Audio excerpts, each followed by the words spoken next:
So you want to conquer dungeons and vanquish dragons, but you don't know how. Well, you come to the right place. Welcome to Breaking Down Dungeons and Dragons.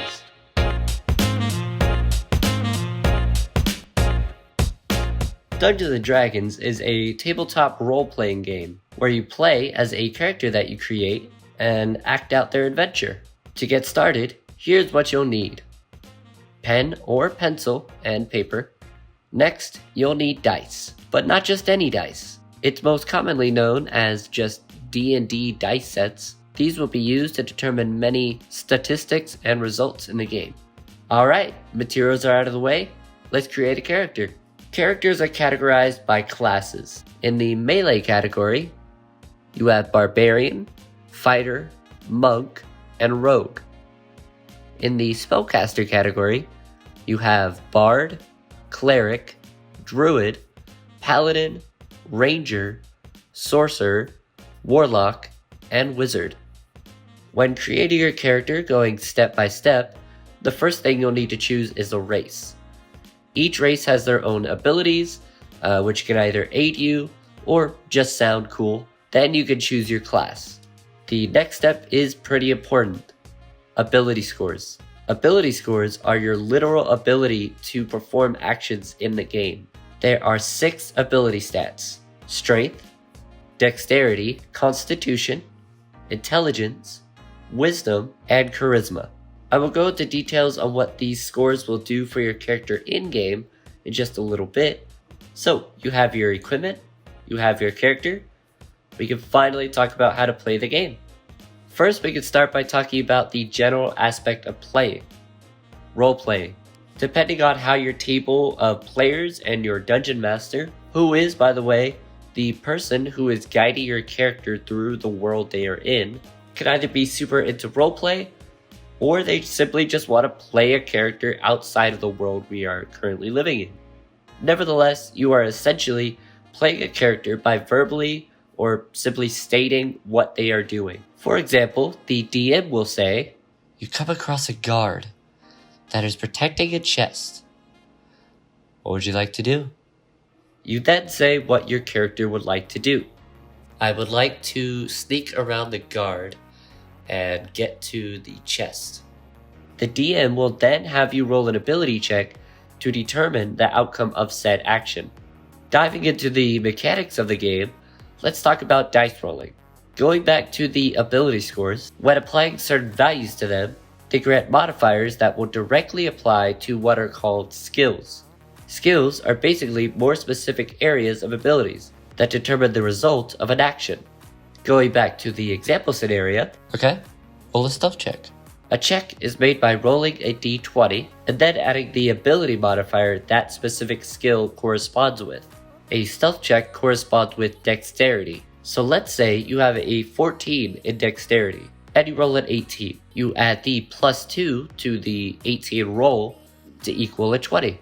Depending on the DC, which stands for difficulty class determined by your DM, will determine if your character is able to successfully perform an action. So, going back to our scenario, dirty 20. Okay, you keep your back against the walls and carefully make your way over to the chest. See?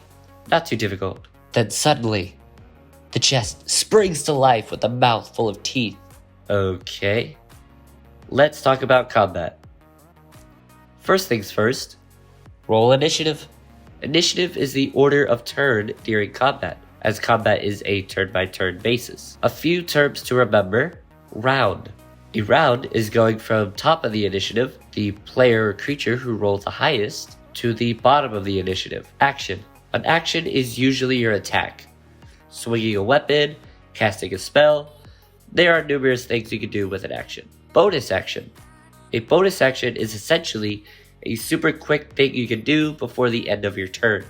A bonus action can also be done before or after an action. Movement. Movement is obviously where you want to go during your turn, but there are a few things to note. Movement speed is how far you can go during your turn. Usually, it sits at 30 feet, but it can be lower or higher based on your race, class, or items. Reaction. A reaction is quite literally a reaction that you can choose to take, such as an attack of opportunity. When a creature moves out of your attack range, in which you swing with a melee weapon. Your armor class is determined what type of armor you are wearing, if you are wielding a shield, and your dexterity modifier. So, all that said and done, let's run a scenario.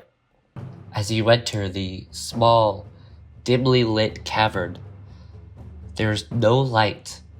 What do? Can I smell or hear anything?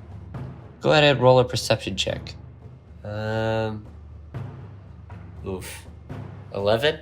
Listening for anything and sniffing the air, you hear a faint growl and you smell the scent of wet dog. I'll cast light. Okay. As the light crawls into the cavern, you now see one angry gnoll snarling, baring sharp teeth. It immediately charges you. Let's all roll initiative. 25 to 20. 20 to 15. 16. 15 to 10. 11. All right.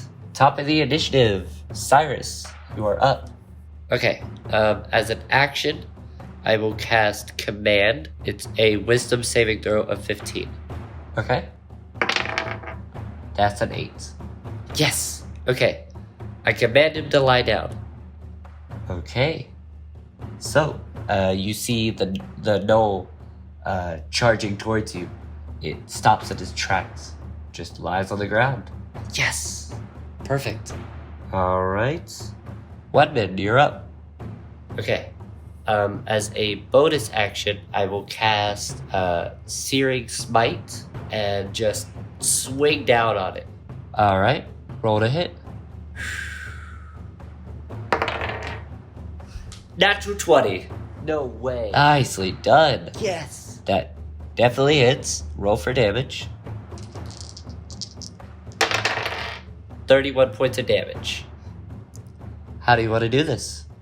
And that brings us to the end of the breakdown. I hope I was able to help you with understanding how to play this amazing game that I love so much. It's a really great group game to play with your friends, and I hope this will allow you guys to bring together your friends and family and just have a great time. Good luck on your adventures, travelers. Farewell.